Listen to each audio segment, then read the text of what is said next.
السلام علیکم۔ Novel Naml by نمرہ احمد کی یہ قسط نمبر 27 ہے۔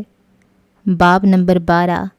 یا صاحب السجن، اے میرے قید خانے کے دو ساتھیوں، ایک دن میرا وقت بھی آئے گا اور تم قیمت چکاؤ گے اپنے کیے کی، اور تم دیکھو گے کہ میں قطعاً اچھی نہیں ہوں۔ ایک دن میں آسیب کی طرح تمہیں ڈراؤں گی، یہ میرا وعدہ ہے جس کا ابھی تم کو اندازہ نہیں، مگر تم تب تک خواہش کرو گے کہ کاش ہم کبھی نہ ملے ہوتے۔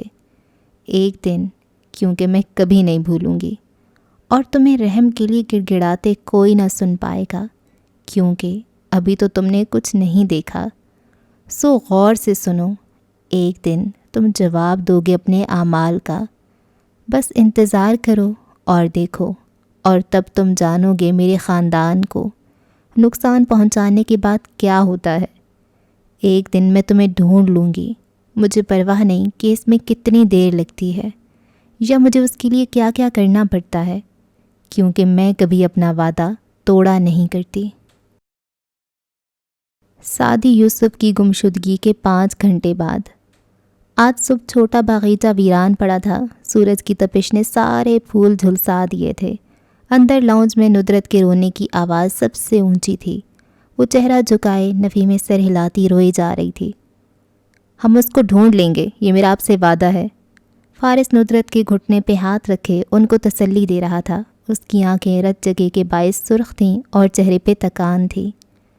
اب کہاں ڈھونڈو گے، اب تو وہ سے، اور وہ دوپٹے میں چہرہ چھپائے زور سے رونے لگیں، ان کا کندھا مسلتی حنین بھی۔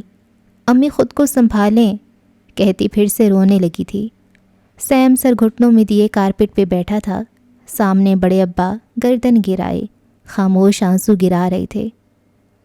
وہ بالکل ٹھیک ہوگا اور اس کا خیال رکھا جا رہا ہوگا، سنگل صوفے پہ گھٹنے ملا کر بیٹھی زمر نے بے تاثر سے انداز میں کہا، تو وہ سب اس کو دیکھنے لگے۔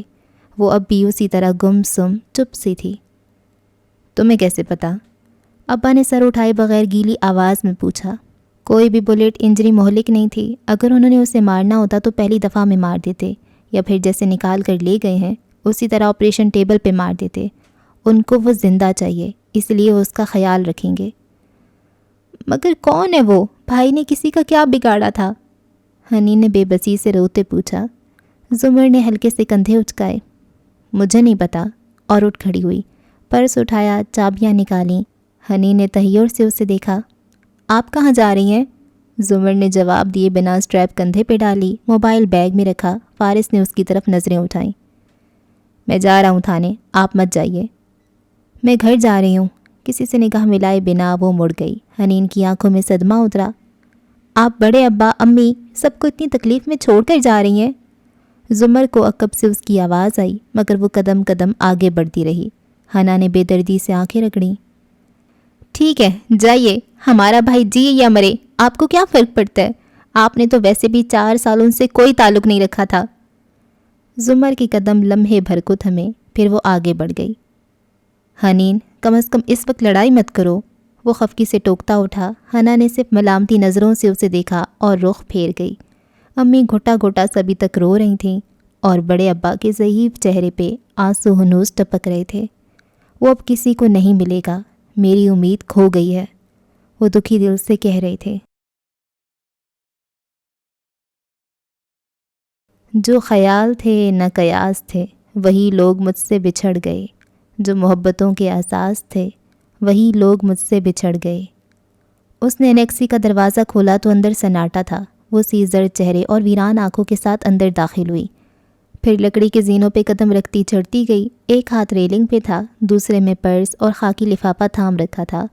اپنے کمرے میں آ کر زمر نے پرس فرش پہ ڈال دیا، پھر خاکی لفافہ کھولا، فل سائز تصاویر نکالیں، پھٹے ہونٹ، سرخ نشانوں اور زخموں والا چہرہ لیے، بند آنکھوں سے لیٹا سادی، خون آلود لباس۔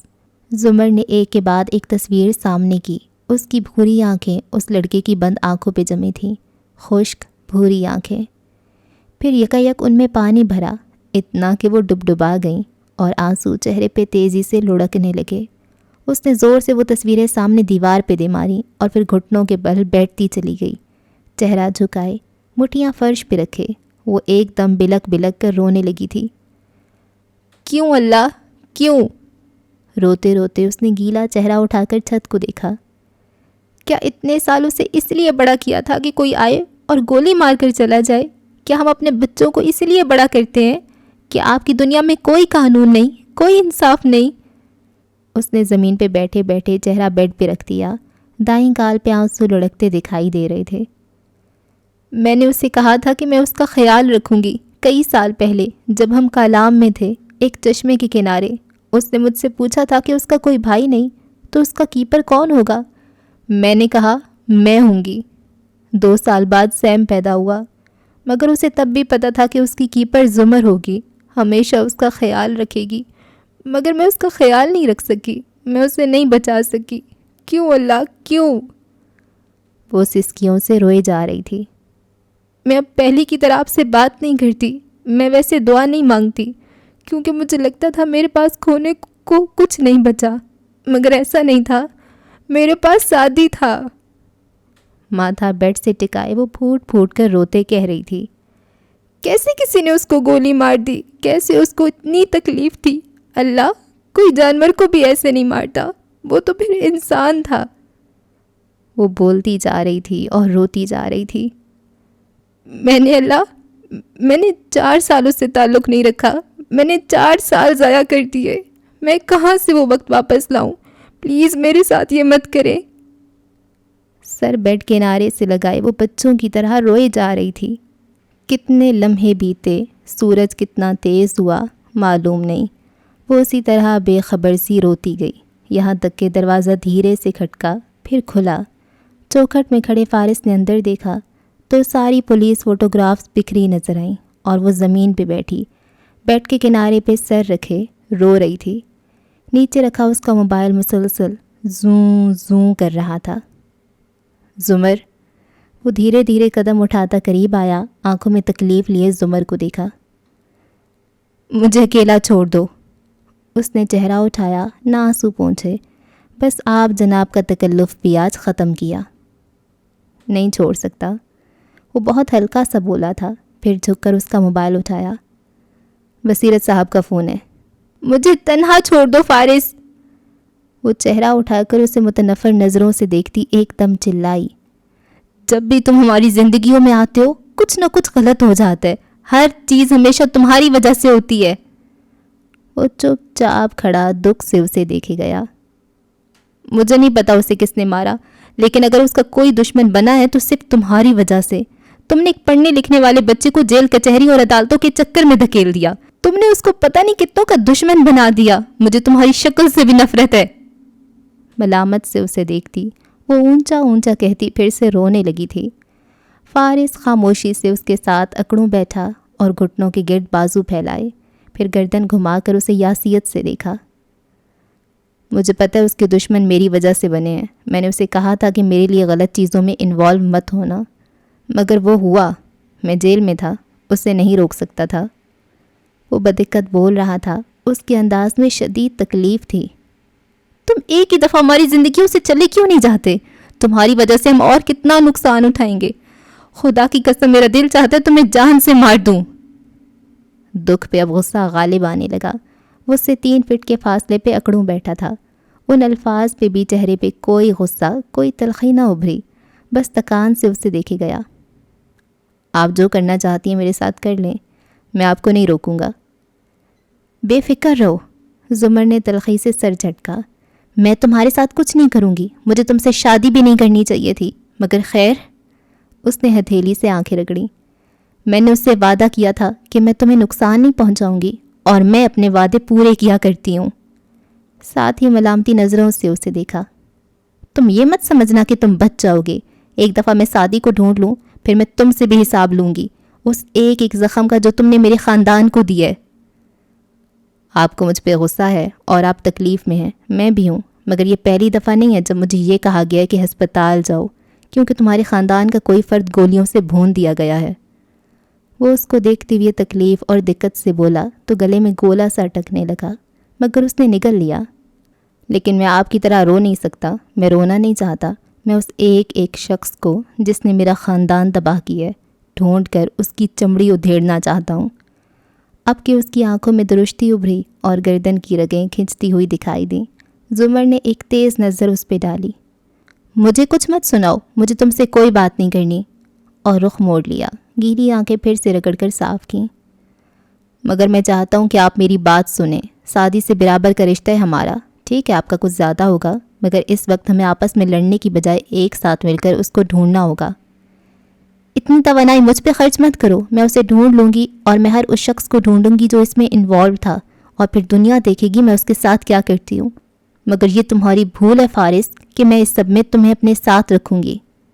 اس کو تیز نظروں سے گھورتی وہ چبا چبا کر بولی، نہ آپ اسے اکیلی ڈھونڈ سکتی ہیں نہ میں، مجھے تمہاری کسی مدد کی ضرورت نہیں ہے، تلخی سے کہتی وہ اٹھی۔ میں اکیلی سب کر لوں گی، تمہارا کیا بھروسہ کل کو مجھے بھی بیچ آؤ۔ فارس کے ماتھے پہ بل پڑے، دماغ کھول گیا تھا، وہ تیزی سے اٹھا۔ ایسا سمجھتی ہیں آپ مجھے؟ غصے سے اس کے مقابل کھڑے پوچھا تو چہرہ سرخ پڑ رہا تھا۔ کیوں؟ کیا تم وہی نہیں ہو جس نے مجھ پہ گولی چلائی تھی؟ کیا تم وہی نہیں ہو جس نے مجھے استعمال کر کے جیل توڑنی چاہی؟ وہ بھی اس کی آنکھوں میں دیکھ کر اتنی ہی غصے سے غرائی تھی، فارس کے لب بھینچ گئے۔ چند لمحے ضبط سے گہرے گہرے سانس لیتا رہا۔ میں پولیس اسٹیشن جا رہا ہوں، کیا آپ چلیں گی؟ بدقت ضبط سے اسپاٹ سا پوچھا۔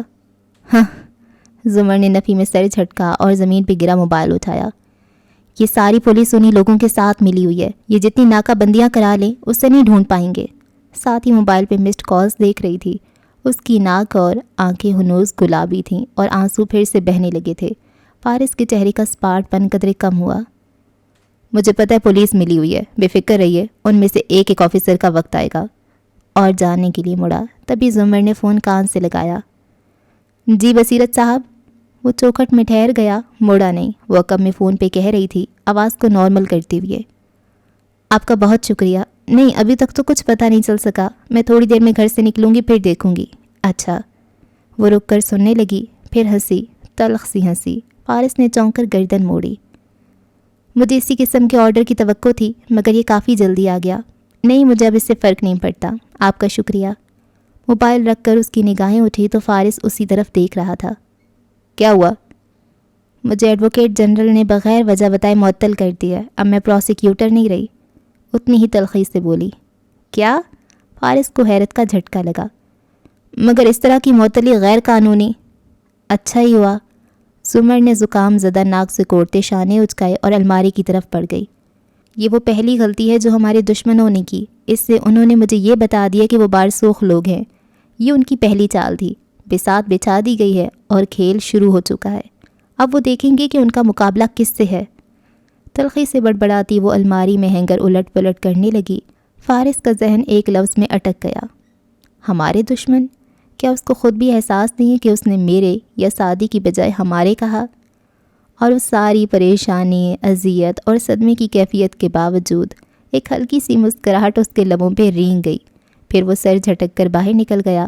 ابھی اسے بہت کچھ کرنا تھا۔ گھروں پہ نام تھے، ناموں کے ساتھ عہدے تھے۔ بہت تلاش کیا، کوئی آدمی نہ ملا۔ کثرے کاردار کے ڈائننگ ہال کی لمبی میز پھلوں اور مشروبات سے سجی تھی، مگر جواہرات سب چھوڑ کر پوری طرح ہاشم کی طرف مڑی۔ حق تک سنتی جا رہی تھی۔ وہ سر جھکائے چائے کے گھونٹ بھرتے بتا رہا تھا۔ آفس کے لیے تیار اور ہلکا میک اپ کیے تازہ دم جواہرات کے برعکس وہ قدرے سست تھا۔ سوٹ، ٹائی سب درست تھا، بس آنکھیں ہنوز سوجی ہوئی تھیں۔ ساتھی کے ساتھ اتنا کچھ ہو گیا اور مجھے اب معلوم ہو رہا ہے۔ بے حد حیرت اور افسوس سے منفی میں سر ہلا رہی تھی۔ سامنے ہاتھ باندھے کھڑا خاور اپنے جوتے کو دیکھتا رہا۔ ہاشم کی نظریں بھی چائے پہ جھکی تھیں۔ اس کی فیملی تو بہت ڈسٹرب ہوگی۔ جواہرات کوہنی میز پہ جمائے ایئرنگ پہ انگلی پھیرتی آنکھوں میں تعصف بھرے کہہ رہی تھی۔ آخر کون کر سکتا ہے یہ؟ پھر چونک کر ہاشم کو دیکھا۔ تم نے تو… ہاشم نے نیپکن مٹھی میں بھینچا اور خفگی سے نظریں اٹھائیں۔ میں اس پہ کبھی گولی نہیں چلا سکتا، نہ یہ خاور نے کی ہے، ہم اس کے واحد دشمن نہیں ہیں۔ اوہ، اسے سکون آیا۔ پھر گلاس اٹھا کر جوس کے 2 گھونٹ بھرے۔ خاور اور ہاشم نے ایک خاموش نظر کا تبادلہ کیا، مگر یک جواہرات کا سانس سٹکا، چہرے پہ پریشانی آئی۔ وہ کل ہمارے پاس آیا تھا، کوئی ہم پہ شک؟ کسی کو نہیں پتا کہ وہ کل ہمارے پاس آیا تھا. ہم آفس کے کل کے CCTV ریکارڈ کو کلیئر کر دیں گے. زیادہ لوگوں نے اسے دیکھا بھی نہیں. اگر پتہ چل بھی جاتا ہے تو کیا ہوا, کوئی ہم پہ شک نہیں کر سکتا. جواہرات نے اس بات میں صحیح لایا. ہسپتال سے اگر وہ غائب ہوئے تو ظاہر ہے اتنی زخمی حالت میں وہ تو ابھی تک زندہ بھی نہ ہو شاید. پھر یک ایک خیال کے تحت چونکی. ہاشم, سعدی کا یہ حادثہ, میرا مطلب ہے اس کے جانے کے بعد اب کوئی نہیں ہے جو جانتا ہو کہ ہم نے وہ سب کیا تھا. ہاشم نے ملامتی نظروں سے اسے دیکھا. کیا آپ کو اس حادثے کا ذرا بھی افسوس نہیں؟ اوہ نہیں, آف کورس, میں تو ایسے ہی کہہ رہی تھی. پھر فوراً معذرتی انداز میں کہتی ناشتے کی طرف متوجہ ہو گئی. آفس جانے سے پہلے ان کے گھر چلیں گے. یہ تو ابھی اس کا دماغ الٹا تھا, ورنہ وہ بہت پیارا لڑکا تھا, میرا بہت اچھا دوست. ایسی غارت گر والی کہانی یاد آئی جو ایک شام اسے ابتر ذہنی حالت میں سنائی تھی. چلو اس کہانی کا دوسرا گواہ بھی ختم ہوا. اور پہلی؟ میری کو بھجوا دیا تم نے؟ سرسری سا پوچھا. جی, اسے ملک بدر کر دیا آج. اور جواہرات کا دل مزید ہلکا ہو گیا. شکر. اوکے, اس کا دل اچاٹ ہو چکا تھا. بیزاری سے کہہ کر اٹھ کھڑا ہوا. شیرو پھر ناشتے پہ نہیں آیا؟ وہ ذرا فکر مند ہوئی. وہ رات دبئی چلا گیا تھا. آپ جب تک پارٹی سے آئیں میں سو چکا تھا, بتا نہیں سکا. اس نے سیل فون اٹھاتے سرسری سی اطلاع دی. جواہرات نے شدید حیرانی سے چہرہ اٹھایا. مگر کیوں؟ دوستوں کے ساتھ پروگرام تھا. پریشان مت ہوں, اسے کچھ دن ریلیکس کرنے دیں. اور ہاں, یہ شادی والی بات اسے مت بتائیے گا بھی, ڈسٹرب ہو جائے گا وہ. آخر وہ دونوں دوست تھے. آخری فکرہ بدقت ادا کیا. پھر جواہرات سے نگاہ ملائے بغیر وہ باہر نکل گیا اور وہ بس سر ہلا کر رہ گئی. مجھے پتہ ہے وہ کیوں گیا ہے, کیونکہ شہری نے آج صبح وہاں جانا تھا. ناراضی سے بڑبڑاتے گلاس اٹھایا. آپ مسز کاردار سے کیوں چھپا رہے ہیں؟ خاور نے اس کے پیچھے سے آ کر پوچھا تھا. معاملہ ٹھنڈا ہونے دو, پھر بتا دوں گا. ابھی کوئی لاپرواہی ہم افورڈ نہیں کر سکتے. دبی آواز میں کہتا وہ اس کے ساتھ باہر برآمدے تک آیا تھا. سیڑھیوں کے سرے پہ دونوں رکے. ہاشم نے چہرہ گھما کر نیچے پھیلے سبزہ زار کو دیکھا. تم نے اس ممکنہ گواہ کو چیک کیا؟ یہ پریشانی ختم ہونے کو نہیں آ رہی تھی. جی, مگر ایسا کوئی گواہ پولیس کے پاس پیش نہیں ہوا. نہ ہی سعدی کے گھر والوں سے کسی نے رابطہ کیا. میرا نہیں خیال کہ وہاں کوئی اور بھی تھا. وہ صرف نوشیروان صاحب کے ڈرگز کے باعث ہیلوسینیشن ہو سکتی ہے. مگر میں اس امکان کو رد نہیں کر سکتا. ہاشم مطمئن نہیں تھا. تو معلوم کرنے کی کوشش کرو. اور زینے اترنے لگا. خاور سر ہلا کر رہ گیا. ایک طویل اور اندھیر رات بالآخر ختم ہوئی تھی. حسب معمول ہاشم کاردار نے سب سنبھال لیا تھا. وہ دیکھنے آیا تھا کہ کس حال میں ہیں ہم. چھوٹا باغیچہ ہنوز جھلس رہا تھا. اندر لاؤنج میں حنین خاموشی سے سر جھکائے بیٹھی تھی. سامنے صوفے پہ ہاشم اور جواہرات ساتھ ساتھ بیٹھے تھے. ابا اپنی ویل چیئر پہ نڈھال سے لگ رہے تھے اور ان کے ساتھ کھڑی زمر ان کو دوا دے رہی تھی. ہاشم بار بار نگاہ اٹھا کر اس کو غور سے دیکھتا تھا. پشمردہ اداس حنین کے برعکس وہ تازہ دم لگ رہی تھی. اس کے آنے کے بعد ہی وہ اور فارس یکے بعد دیگرے آئے تھے. فارس پھر چلا گیا تھا. وہ بدلے ہوئے لباس میں تھی. سامنے کے بال پیچھے کر کے پن لگائے, باقی کھلے چھوڑے, ٹاپس پہنے. وہ ہر روز کی طرح تیار لگ رہی تھی. یہ نارمل نہیں تھا. آپ ٹھیک ہیں زمر؟ ہاشم نے فکر مندی سے اسے مخاطب کیا. وہ ابا کو پانی کا گلاس پکڑاتے چونکی. چہرہ گھما کر ہاشم کو دیکھا. ہلکے سے شانے اچکائے. جی شکریہ, اب آپ کھانا کھا لیجئے گا, مجھے دیر ہو جائے گی. ابا نے نظریں اٹھا کر اسے دیکھا. تم کہاں جا رہی ہو؟ وہ اداسی سے مسکرائی. سعدی کو ڈھونڈنے. ہاشم کی گردن کے گرد پھندا سا لگنے لگا. فوراً سے حنین کی طرف متوجہ ہوا. اب تمہاری امی کیسی ہیں؟ دوا دے کر سلایا ہے, بہت اپسیٹ ہیں. اس کی آنکھیں ڈبڈبا گئیں. شاکی نظر زمر پہ ڈالی. ان کو تو کوئی فرق نہیں پڑا, ایک آنسو جو بہایا ہو.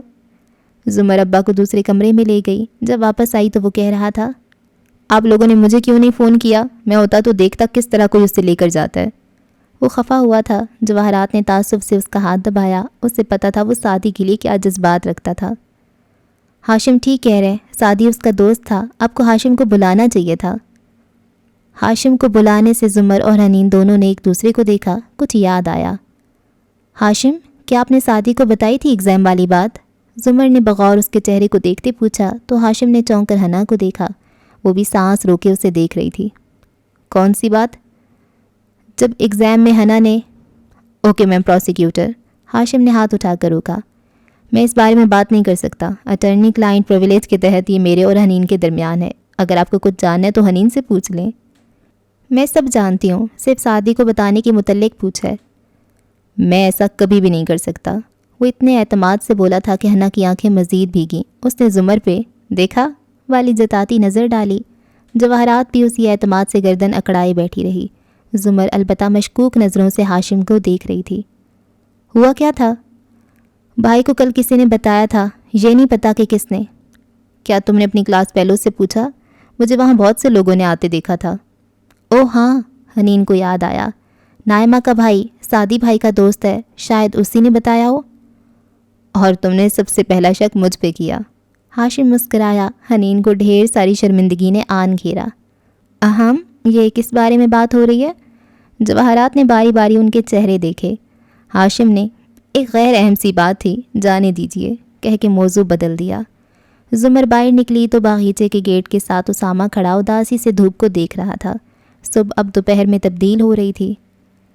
مجھے اس جگہ جانا ہے، کیا تم مجھے پتہ سمجھا دو گے سیم؟ وہ اس کے قریب آ کر بولی تو وہ چونکا، پھر فوراً سر ہلایا۔ آپ اکیلی مت جائیں، میں ساتھ آؤں گا۔ اس کے کندھے کے برابر آتا سیم ایک دم سنجیدگی سے بولا۔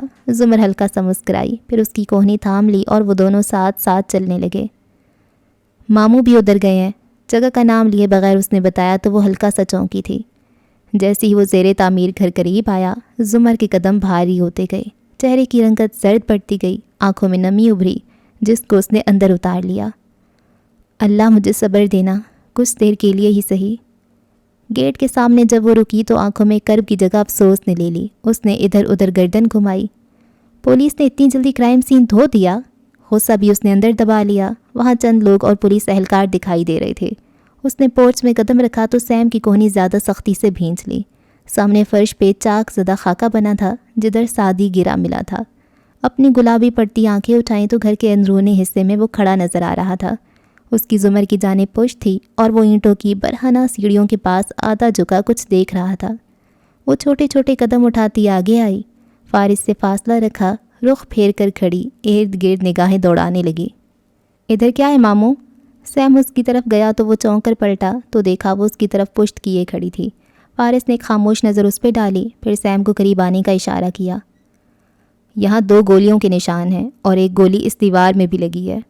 وہ اتنی آواز میں بولا کہ زمر سن لے اور وہ سن کر چونک کر مڑی تھی۔ مگر یہاں گولیاں کیوں ہیں؟ سیم نے ناسمجھی سے دونوں کو دیکھا۔ اس کے اینگل سے لگتا ہے کہ یہ، کہتے ہوئے اس نے گردن موڑی۔ وہ اب ادھر ہی دیکھ رہی تھی۔ نگاہیں ملی تو وہ سیڑھیوں میں لگے سوراخوں کو دیکھنے لگی۔ یہ پورچ سے ہی چلائی گئی ہے، ظاہر ہے اسی شوٹر نے چلائی ہے۔ مگر ادھر کیوں وہ گولی چلائے گا؟ سعدی بھائی تو بالکل دوسری طرف تھے۔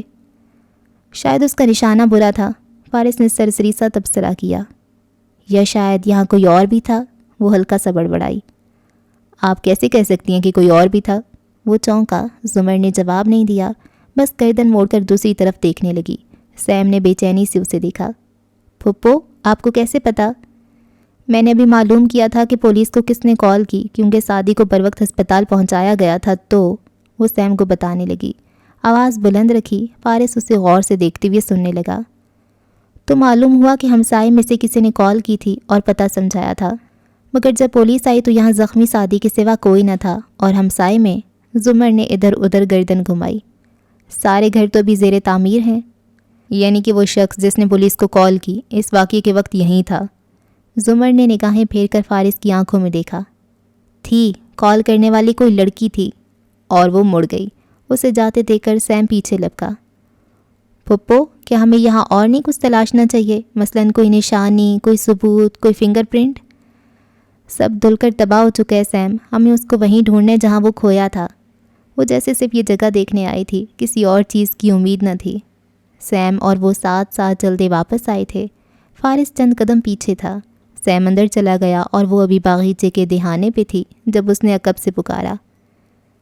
میں ہاسپٹل جا رہا ہوں، ان کی انتظامیہ نے۔ زمر بات مکمل ہونے سے پہلی ایڑیوں پہ گھومی۔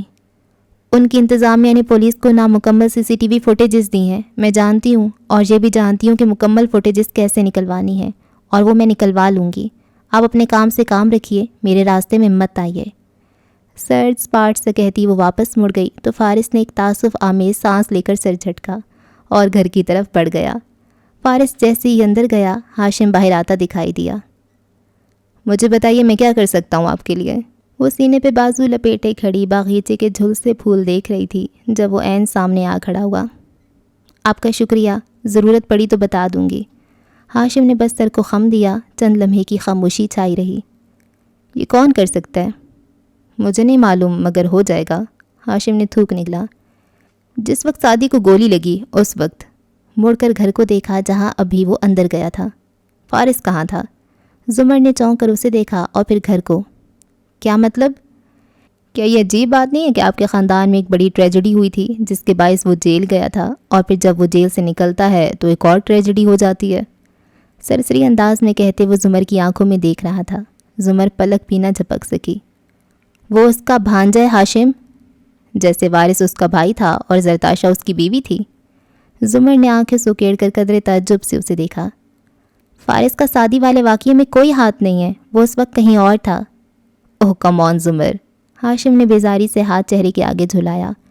اس کے پاس ہمیشہ البائی ہوتا ہے، آپ اس پہ اتنا سب کچھ ہونے کے بعد بھی اعتبار کیسے کر سکتی ہیں؟ وہ فارس ہے، اس سے کچھ بھی بعید ہے۔ ہم سب جانتے ہیں آپ نے اسے کیوں شادی کی، اور میرے نزدیک تو اس کے جرائم میں آج ایک اور جرم کا اضافہ ہو گیا ہے۔ اب وہ وقت ہے جب آپ کو فارس کے خلاف کوئی ٹھوس قدم اٹھانا چاہیے۔ زمر نے لب بھینچ لیے اور تیز نظروں سے اس کی آنکھوں میں دیکھا۔ آپ پوچھیں گے نہیں کہ اس کا البائی کون ہے؟ اس دفعہ کون ہے؟ اس نے استہزائیہ سر جھٹکا۔ میں، وہ اس وقت میرے ساتھ تھا۔ لمحے بھر کو وہ کچھ بول نہیں سکا، پھر وضاحتی انداز میں گویا ہوا۔ میں فارس پہ اعتبار نہیں کر سکتا، میں اپسیٹ ہوں، سعدی میرا دوست تھا اور… اوکے ہاشم، ایک بات۔ وہ ہاتھ اونچا کر کے اسے درمیان سے ٹوکتی، اس کی آنکھوں میں دیکھ کر اسی سرد مہری سے بولی۔ آپ فارس کو ناپسند کرتے ہیں مگر مجھ سے زیادہ نہیں، آپ سعدی کو پسند کرتے ہیں مگر مجھ سے زیادہ نہیں، اس لیے میری یہ بات پہلی اور آخری دفعہ دھیان سے سنیے۔ فارس نے یہ نہیں کیا، اپنے پچھلے اعمال کا وہ حساب دے گا، مگر آپ نے اگر اپنے خاندانی تنازعات کے بدلے کے طور پہ فارس کے خلاف میرے بھتیجے کی ٹریجڈی کو استعمال کرنا چاہا تو آپ مجھے اپنا دشمن بنا لیں گے۔ دوست ہم پہلے بھی نہیں تھے۔ ہاشم نے ٹھنڈی سانس بھری۔ آپ مجھے غلط سمجھ رہی ہیں۔ یہ موضوع ختم ہوا۔ وہ ایک سلگتی ہوئی نگاہ اس پہ ڈال کے آگے بڑھ گئی۔ ابھی دروازے کے قریب آئی تھی کہ وہ کھلا اور فارس باہر نکلتا دکھائی دیا۔ اسے دیکھ کر رکا اور ہٹ کر راستہ دیا۔ زمر آگے نہیں بڑھی، وہیں کھڑے فارس کو دیکھا اور کافی صاف آواز میں بولی، میں تمہارے ساتھ چلوں گی، میری کار میں کچھ مسئلہ ہے۔ کنکھیوں سے نظر آ رہا تھا کہ باغیچے میں کھڑا ہاشم ہلکا سا چونکا تھا۔ اوکے، میں انتظار کر رہا ہوں۔ فارس ایک سنجیدہ مگر حیران نظر اس پہ ڈال کے آگے چلا آیا۔ زمر اندر آئی، کمرے سے اپنی ایک دو چیزیں اٹھائیں تو لاؤنج میں بیٹھی جواہرات کی آواز سماعت میں پڑی۔ اب تم لوگوں کو اس جگہ نہیں رہنا چاہیے، یہ علاقہ محفوظ نہیں ہے، وہ حنین سے کہہ رہی تھی۔ زمر ٹھہر کر کچھ سوچنے لگی، پھر سر جھٹک کر باہر نکل آئی۔ پرس کوہنی پہ لٹکائے اس نے باہر قدم رکھا تو دیکھا فارس گاڑی کی طرف جاتی ہوئی رک کر ہاشم سے کچھ کہہ رہا تھا۔ دونوں کا انداز عام اور سرسری تھا۔ زمر خاموش نظروں سے ان کو دیکھتی ہوئے کار کی طرف چلی آئی۔ نئی منزل کی راہ ڈھونڈو تم، میرے غم سے پناہ ڈھونڈو تم۔ چند منٹ بعد جب کار سڑک پہ رواں تھی تو فرنٹ سیٹ پہ بیٹھی زمر نے موبائل پہ چلتا ہاتھ روک کر سرسری سا پوچھا، ہاشم تم سے کیا کہہ رہا تھا؟ وہ ڈرائیو کرتے ہوئے چونکا، رخ پھیر کر اسے دیکھا۔ وہ سر جھکائے موبائل پہ لگی تھی۔ پولیس کارروائی کے بارے میں پوچھ رہا تھا۔ کیا تم نے اسے کسی ممکنہ گواہ کا بتایا؟ نہیں تو؟ اس کو کچھ مت بتانا۔ کیوں؟ فارس نے چونک کر اسے دیکھا۔ زمر نے چہرہ اٹھایا تو اس کی آنکھوں میں وہی ازلی سرد مہری تھی۔ یہ مت سمجھنا کہ تمہیں فیور دے رہی ہوں، میں صرف یہ نہیں چاہتی کہ سعدی کے کیس کی تفتیش پہ ہاشم اثر انداز ہو۔ کہتے ہوئے وہ چہرہ موڑ کر کھڑکی کے باہر گزرتا ٹریفک دیکھنے لگی۔ ہاشم نے مجھے کہا ہے کہ یہ واقعہ میں تمہارے اوپر ڈال دوں۔ اسٹیئرنگ وہیل پہ اس کے ہاتھوں کی گرفت سخت ہوئی، بے یقینی سے اس نے زمر کو دیکھا۔ یہ کہا اس نے؟ اس کے کان سرخ ہوئے، آنکھوں میں طیش ابھرا، پھر لب بھینچ لیے اور غصے سے ایکسلیٹر پہ پاؤں کا زور بڑھا دیا۔ اندر ہی اندر لاوا سا ابلنے لگا تھا۔ مجھے پتہ ہے اس میں تمہارا ہاتھ نہیں ہے، لیکن اپنے پچھلے اعمال کا تم حساب دو گے، ایک دفعہ یہ معاملہ ختم ہو جانے دو۔ باہر دیکھتی وہ تلخی سے کہہ رہی تھی جب اس نے زور سے بریک پہ پیر رکھا۔ کار جھٹکے سے رکی، وہ بھی اختیار ڈیش بورڈ پہ جھکتی گئی مگر خود کو سنبھال لیا۔ غصے سے چہرہ اٹھا کر اسے دیکھا تو وہ اس سے زیادہ اشتعال سے اسے گھور رہا تھا۔ بس بہت ہو گیا، بہت سن لی میں نے آپ کی بکواس۔ وہ غصے سے غرایا تھا۔ زمر ذرا پیچھے ہوئی۔ ہاشم کو دیکھ لوں گا میں، مگر اب آپ کبھی لحاظ نہیں کروں گا، اس لیے آئندہ میرے آگے زیادہ بولنے کی ضرورت نہیں ہے۔ بہت دیکھ لیا میں نے اپنے گھر والوں کو قتل ہوتے اور خود پہ الزام لگتے۔ آج کے بعد کوئی مجھے نہیں بتائے گا کہ میں نے کیا کرنا ہے، سمجھیں آپ؟ آنکھوں میں تپش لیے اس کو دیکھ کر کہتے وہ کار سے نکلا اور ٹھا دروازہ بند کیا۔ وہ تنفر اور بے بسی سے اسے گھورتی وہیں بیٹھی رہی۔ کار ہسپتال کے سامنے رکی تھی اور وہ چابیاں جیب میں ڈالتا اب اس طرف جا رہا تھا۔ چند منٹ بعد وہ ہسپتال میں ایک کمرے کے باہر کھڑے تھے، بہ کونی پہ ٹکائے، سن گلاسز گھنگریالے بالوں پہ اوپر چڑھائے۔ وہ آج سیاہ پاجامے اور ہلکی سبز لمبی قمیص پہنے ہوئے تھی اور سبز دوپٹہ دائیں کندھے پہ تھا۔ سکون سے کھڑی وہ فارس اور سیکیورٹی آفیسر کو بحث کرتے دیکھ رہی تھی۔ سیکیورٹی ٹیم کے 2 افراد دروازے کے آگے کھڑے تھے۔ سر میں آپ کو بتا چکا ہوں، ہم نے پولیس کے حوالے سب کچھ کر دیا ہے۔ اگر آپ کو مزید کوئی فوٹیج نکلوانی ہے تو کورٹ آرڈر لانا ہوگا، ورنہ میں آپ کو اس کمرے میں داخل نہیں ہونے دوں گا۔ اور آپ کا قانون اس وقت کہاں تھا جب میرے بھانجے کو ہسپتال سے اغوا کیا گیا؟ ہاں؟ غصے سے بولتے اس کی آواز بلند ہو رہی تھی۔ زمر گھنگریالی لٹ انگلی پہ لپیٹ رہی تھی۔ سر مجھے مجبوراً سیکیورٹی سے آپ کو باہر نکالنے کو کہنا پڑے گا، سرد لہجے میں کہتے آفیسر ساتھ میں اسے تیز نظروں سے گھور بھی رہا تھا۔ پیچھے کھڑے دونوں اہلکار آگے ہوئے، ہاتھ اس کی طرف بڑھائے۔ اے ہاتھ نہیں لگانا، اس نے سختی سے ہاتھ اٹھا کر ان کو روکا۔ السلام علیکم، وہ نرم سا مسکراتی کھنکاری۔ فارس نے بس ایک تیز نظر اس پہ ڈالی، مگر وہ سیکیورٹی آفیسر کو دیکھ رہی تھی۔ میں زمر یوسف ہوں، ڈسٹرکٹ۔ مجھے پتہ ہے آپ کون ہیں، اور نہیں، ہم آپ کو کوئی ٹیپ نہیں دے سکتے۔ اگر آپ کو ٹیپ چاہیے تو وارنٹ لے کر آئیں، اس نے سختی سے زمر کی آنکھوں میں دیکھ کر کہا۔ وہ اسی طرح مسکراتی رہی۔ اوکے، کل عدالت کھلے گی تو میں وارنٹ لے آؤں گی، مگر آپ نے یہ نہیں پوچھا کہ میں کس فوٹیج کا وارنٹ لاؤں گی؟ میم میں آپ کو بہت تحمل سے، کل جب میں کورٹ جاؤں گی تو جانتے ہیں کن کے وارنٹ نکلیں گے؟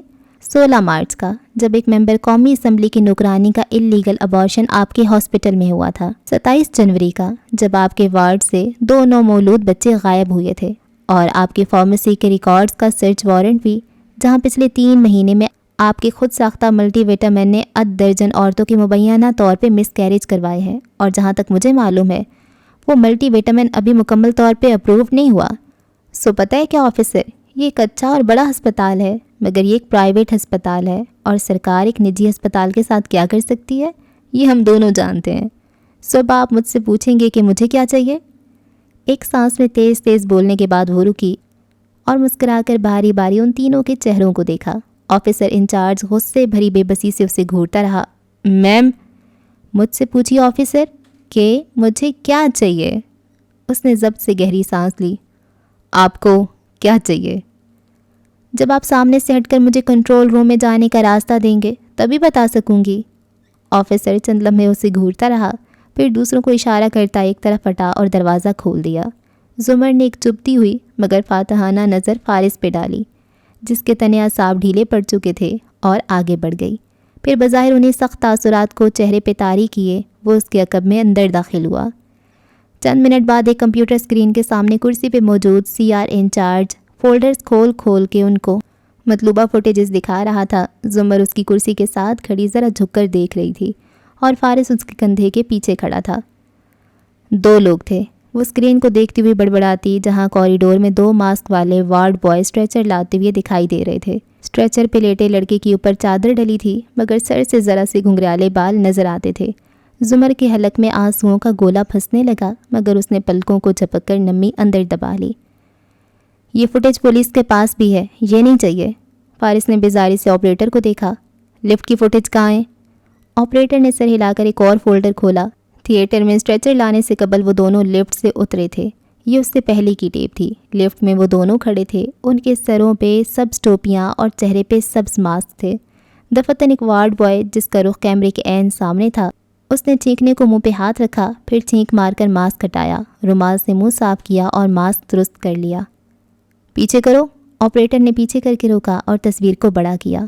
وارڈ بوائے کا چہرہ کافی واضح تھا، وہ ایک پکی عمر کا مرد تھا اور اس کی گھنی مونچھیں تھیں۔ کیا آپ نے پولیس کو یہ دکھایا؟ اس نے باری باری آپریٹر اور سیکیورٹی آفیسر کو گھورا۔ آفیسر جو سینے پہ بازو لپیٹے کھڑا تھا ذرا بیزار ہوا۔ نہیں، کیونکہ انہوں نے یہ فوٹیج نہیں مانگی تھی۔ فارس نے جیب سے ایک فلیش نکالی اور سسٹم میں داخل کی۔ سیکیورٹی آفیسر فوراً آگے بڑھا۔ نہیں، آپ میرا ڈیٹا کاپی نہیں کر سکتے۔ میں تمہارے سامنے کل کی تمام فوٹیجز کاپی کرنے لگا ہوں اور تم مجھے خاموشی سے یہ کام کرتے دیکھو گے۔ پھر آپریٹر کے کندھے پہ ہاتھ رکھا. جو فولڈرز میں کہہ رہا ہوں وہ کاپی کرتے جاؤ. شاباش. آپریٹر نے بے بسی سے انچارج کو دیکھا جو محض خون کے گھونٹ پی کر کھڑا رہا. دوبارہ کچھ نہیں بولا. یہ بھی کرو اور یہ بھی. مجھے کیا دیکھ رہے ہو؟ مگر سر یہ دوسرے فولڈر کی ویڈیو. میرا دماغ پہلے بہت گھوما ہوا ہے, مجھے مزید خراب مت کرو. وہ جس طرح اس لڑکے کو گھور کر بولا تھا, زمر نے ناپسندیدگی سے اسے دیکھا اور وہاں سے ہٹ کر دروازے کے پاس آ کھڑی ہوئی. وہ کرسی کے ساتھ جھکا, انگلی سے اسکرین کی طرف اشارہ کرتے آپریٹر کو ہدایات دے رہا تھا. ابھی سے برف الجھنے لگی ہے بالوں سے, ابھی تو قرض ماہو سال بھی اتارا نہیں. اس اپارٹمنٹ کی دیواریں خوبصورت سجاوٹ سے ڈھکی تھیں اور فرش شیشے سے چمکدار تھے. لیونگ روم میں ٹی وی بلند آواز سے چل رہا تھا اور بڑے صوفے پہ نیم دراز نوشیرواں پاؤں میز پہ رکھے ناپسندیدگی سے اسکرین کو دیکھ رہا تھا. رف ٹی شرٹ اور کھلے ٹراؤزر میں ملبوس اس کا منہ بھی دھلا ہوا نہیں لگتا تھا. پھر اسی بیزاری سے اس نے موبائل اٹھایا اور نمبر ملا کر کان سے لگایا. ہاں شیرو, تم ٹھیک ہو؟ ہاشم مصروف سے انداز میں بولا تھا. خاک ٹھیک ہوں, قید پڑا ہوں ادھر. میں نے کہا تھا گھر میں بند مت رہو, دبئی میں اپنے ایک دوست سے ملو تاکہ سب کو معلوم ہو تم ادھر ہو اور ادھر ہی تھے.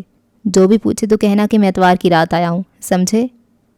آپ تو ایسے برتاؤ کر رہے ہیں جیسے واقعی مجھے کبھی گرینڈ جیوری کے سامنے پیش ہونا پڑے گا. خدا کے لیے بھائی, شکر ادا کرو کہ میں نے تمہیں بچا لیا ہے اور سب سنبھال لیا ہے, لیکن اب تم نے میری بات نہ مانی نا شیرو, تو میں اگلی دفعہ تمہیں نہیں بچاؤں گا. اب میرا دماغ خراب مت کرو اور دوستوں کو جا کر ملو. تلخی سے کہہ کر فون رکھ دیا. نوشرواں غصے سے موبائل کو گھور کر رہ گیا. پھر اٹھا اور اوپن کچن کی طرف آیا. فریج کا دروازہ کھولا, جوس کا ڈبہ نکالا اور اوپر لگے سٹینڈ میں لٹکا الٹا شیشے کا گلاس اتار کر کاؤنٹر پہ رکھا. پھر انگور کا مشروب اس میں انڈیلا. سرخ مایہ گلاس میں بھرنے لگا. گلاس اٹھا کر وہ ہونٹوں کے قریب لے کر گیا تو مشروب کے سرخ رنگ میں وہی منظر ابھرنے لگا. بجری اور سیمنٹ کے ڈھیر کے قریب گرا لڑکا, اس کی اکھڑتی سانسیں, کھلتی بند ہوتی آنکھیں اور خون کا تالاب, سرخ تازہ سرخ پانی جو بہتا جا رہا تھا. ایک دم اس کا دل اچاٹ ہو گیا. بیزاری سے اس نے سرخ مشروب سینک میں انڈیل دیا. چہرے پہ شدید جھنجھلاہٹ در آئی تھی. کیا مسئلہ ہے؟ اکتا کر وہ چلا آیا اور پھر سے صوفے پہ گرا موبائل اٹھایا. کچھ دیر منہ بگاڑے سے موبائل دیکھتا رہا, پھر ایک دم سیدھا ہو کر بیٹھا. تاثرات بدلے, فوراً سے نمبر ملا کر فون کان سے لگایا. ہیلو شیری, کیسی ہیں آپ؟ میں نے بھی آپ کی اپڈیٹ دیکھی. آپ دبئی میں ہیں؟ جی میں بھی ادھر ہی ہوں, آج صبح بھی پہنچ جاؤں. کیا ہم مل سکتے ہیں؟ آنکھوں میں امید جاگی اور چہرے پہ جوش سا ابھرا. اوکے, میں آ جاؤں گا. بالآخر وہ مسکرایا اور موبائل کان سے ہٹایا. سرخ دل نے سرخ پانی کو ذہن سے محو کر دیا.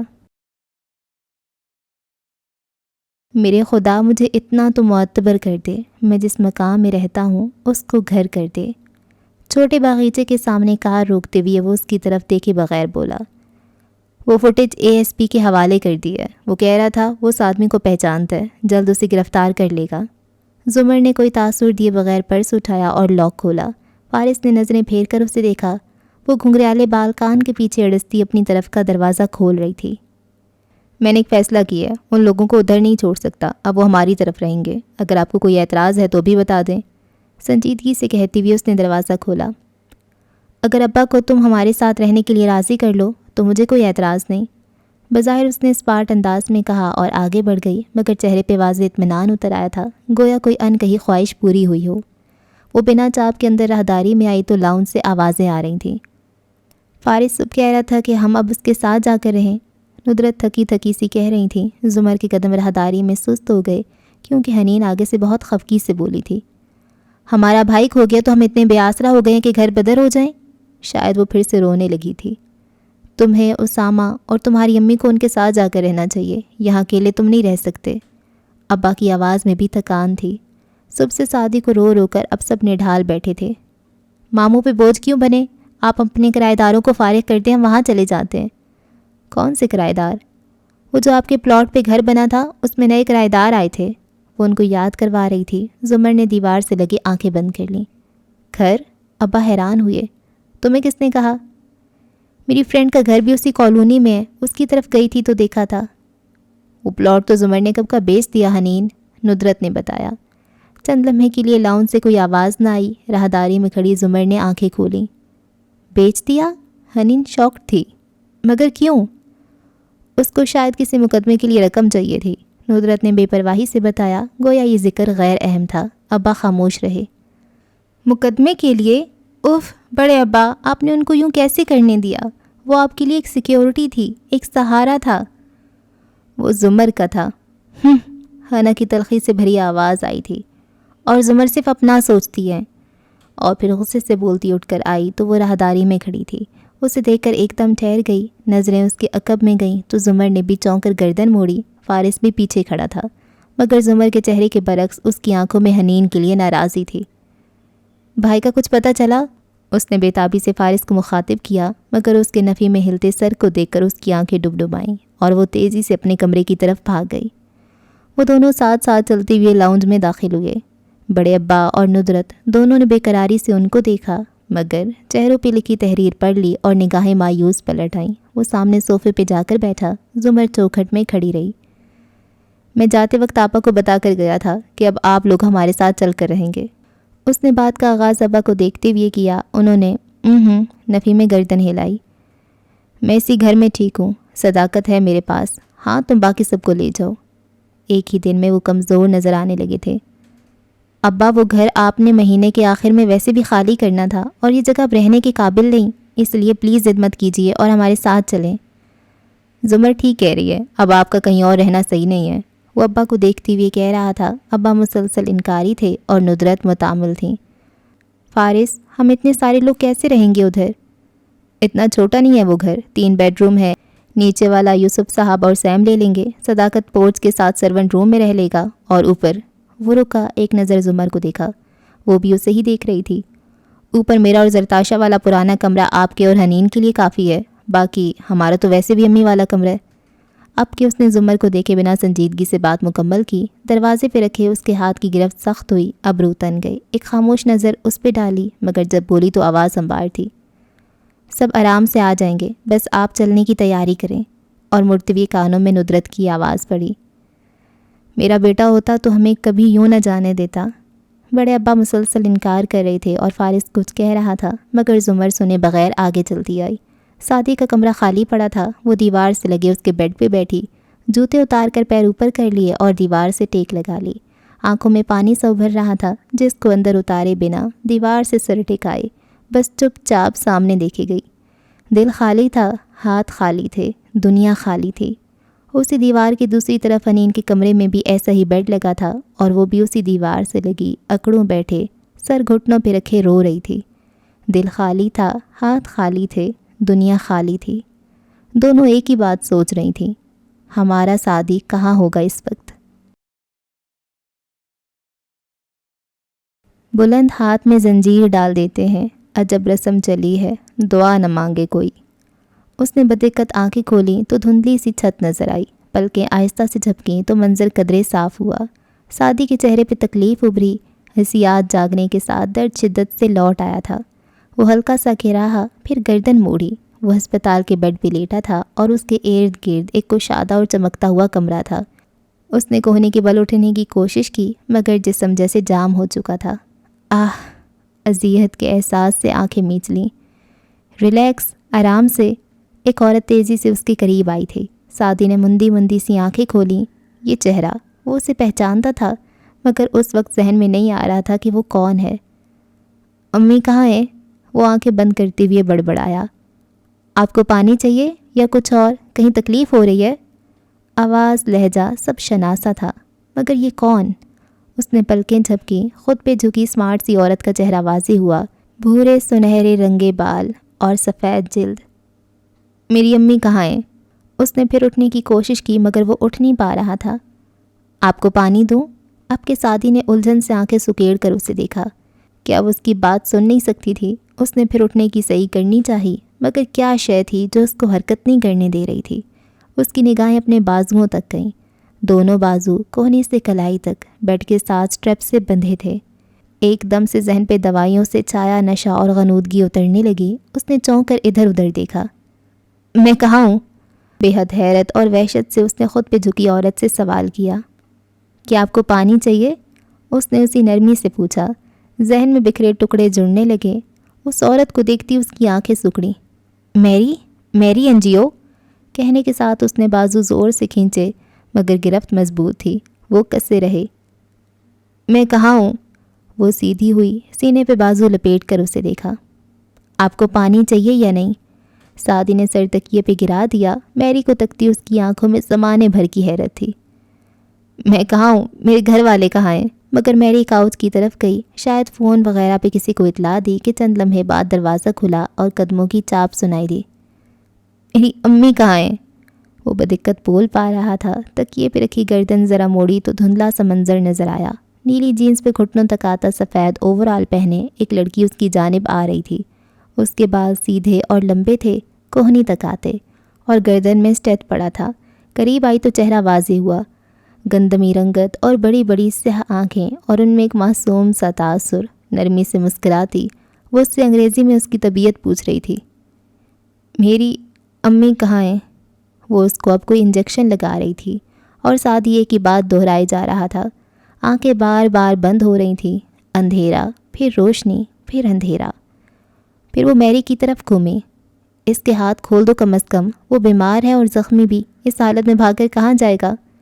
اس کی آواز میں ترہم تھا۔ مقابل کھڑی میری نے اسے تیز نظروں سے گھورا۔ تمہیں اس سے بات کرنے کی اجازت نہیں ہے، اپنے کام سے کام رکھو۔ اپنے باس سے کہو صرف اس کے ہاتھ کھول دیں۔ وہ الفاظ گڈمڈ ہو گئے، اس کا ذہن تاریکی میں ڈوبتا چلا گیا۔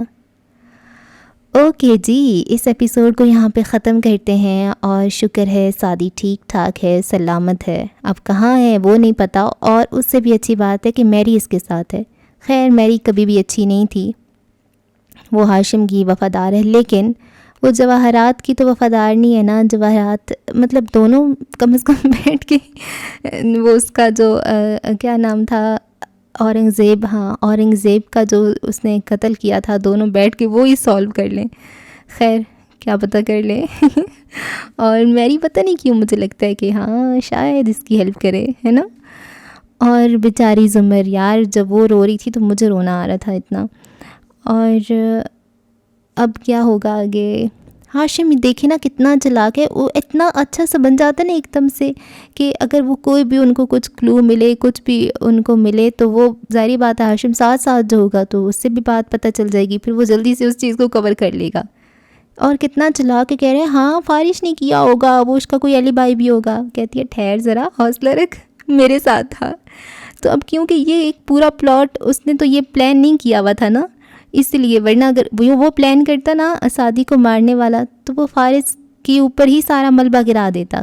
وہ فارس کو ایسی جگہ پہ رکھتا جہاں پہ اس کے پاس کوئی گواہی نہ ہوتے، اور کہتا یہ فارس نے کیا سارا کچھ، تو تھوڑیاں چلاکیاں کرنا۔ اور پھر کیا ہوتا ہے، ہاں خود بھی بیچارہ پریشان ہے۔ اور کیا ہوا ہے، نوشروا نے اچھا شہری کو بتا دی کہ میں آج صبح آیا ہوں۔ ہاشم نے کہا تھا کہ تم نے بتانے میں اتوار کی رات آیا ہوں۔ نوشروا اور بس دیکھتے ہیں آگے کیا ہوتا ہے۔ دعاؤں میں رکھیں یاد۔ اللہ حافظ۔